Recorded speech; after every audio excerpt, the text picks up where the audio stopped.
Mais je pense que j'ai une lecture de législateur. Je suis un partisan du parler vrai. Je ne suis pas un dogmatique. Je vais donc probablement heurter la sensibilité des uns et des autres parmi les acteurs de ce système judiciaire que nous sommes appelés aujourd'hui à examiner ici.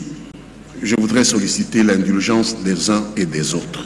Le président de la République, le ministre d'État à la justice, le bâtonnier national que nous avons suivi religieusement dans cette salle ont justifié ces états généraux de la justice par les contre-performances du système judiciaire.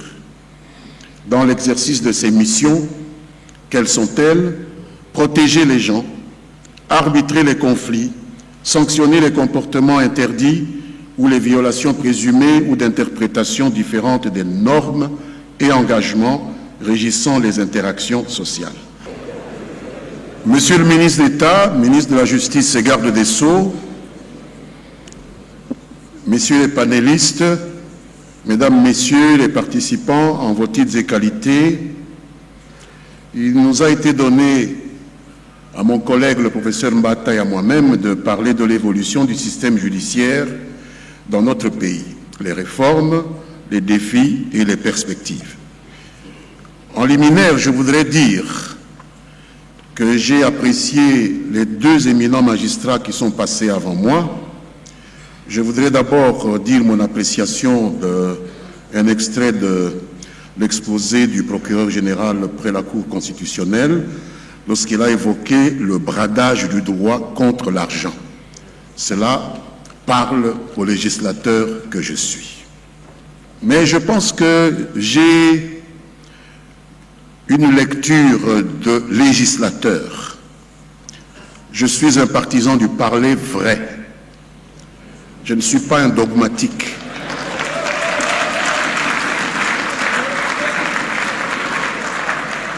Et peut-être comme législateur depuis 18 ans au Parlement, dont une douzaine d'années au gouvernement, je suis habitué à poser un œil scrutateur et peut-être un peu trop critique sur les faits et sur les idées.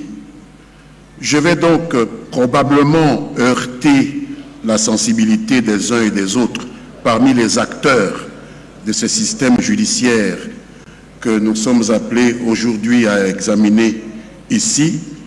Je voudrais solliciter l'indulgence des uns et des autres. En principe, la justice est administrée au nom de l'État dans notre pays par les cours et tribunaux avec le ministère public et les avocats. C'est ceux-là qui constituent, à mon avis, avec le personnel qui leur sont attachés, le système judiciaire, dont le rôle et l'efficience sont au cœur des débats que nous avons ici. Je suis d'avis que ces débats devraient également porter sur les impératifs de la séparation des pouvoirs.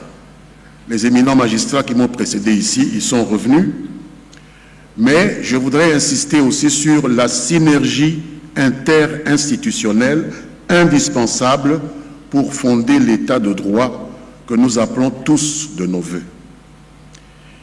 Hier, le président de la République, le ministre d'État à la justice, le bâtonnier national que nous avons suivi religieusement dans cette salle ont justifié ces états généraux de la justice par les contre-performances du système judiciaire. Dans l'exercice de ses missions, quelles sont-elles? Protéger les gens, arbitrer les conflits, sanctionner les comportements interdits ou les violations présumées ou d'interprétations différentes des normes et engagements régissant les interactions sociales. Quel est l'état des lieux? Quels sont les acquis positifs de la situation actuelle? Je dirais qu'il existe dans ce pays un droit positif. Le premier président de la Cour d'appel, de la Cour de cassation nous l'a rappelé. Ce droit positif est adossé sur une architecture institutionnelle qui applique la Constitution, les traités internationaux, les lois, les actes réglementaires et, le cas échéant, la coutume, autour d'une triptyque, Cour constitutionnelle, juridiction de l'ordre judiciaire, juridiction de l'ordre administratif, ainsi que les parquets qui y sont rattachés. La clé de voûte de ma lecture, qui sera très brève, de l'évolution de notre système judiciaire réside dans la révision constitutionnelle de 2011. J'en ai été un des auteurs. Cette révision avait été justifiée, entre autres raisons, par un certain nombre d'incongruités observées dans le texte de 2006. Mais en dépit de ces imperfections, je suis dans les acquis positifs. Il faut reconnaître que l'agencement institutionnel qui avait été mis en place en cette période apparaissait à d'aucuns parmi nous comme une évolution positive lorsqu'on la comparait à la domestication caricaturale du système judiciaire par le parti État MPR sous la Deuxième République. Indubitablement, il y avait eu, à partir de 2006 puis de 2011, un allègement de la chape de plomb du pouvoir exécutif sur le pouvoir judiciaire. Je pense que personne ne me contredira. Quels sont les défis à relever? Malgré cette légère amélioration, force est de constater une survivance dans le système judiciaire d'une panoplie d'antivaleurs et de dysfonctionnements. Et je parle du point de vue de mes électeurs, notamment la corruption endémique, notamment l'apathie face aux expectations légitimes des justiciables et de la population en général.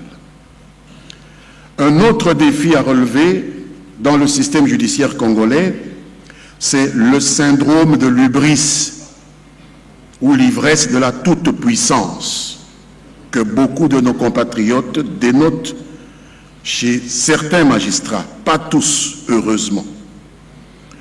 Elle se traduit par la propension à dépasser les limites de l'inacceptable en se surestimant et en sous-estimant les autres.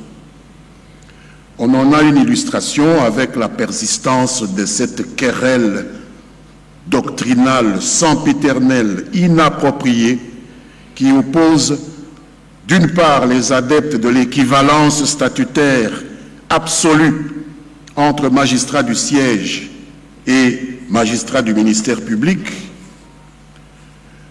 et d'autre part les partisans de l'école napoléonienne, celle qui nous a inspirés en 2011, pour qui l'action du ministère public ne peut s'affranchir du contrôle du pouvoir exécutif, car, pensions-nous, dans un procès, le ministère public représente l'État, dont les intérêts sont lésés par la commission de l'infraction.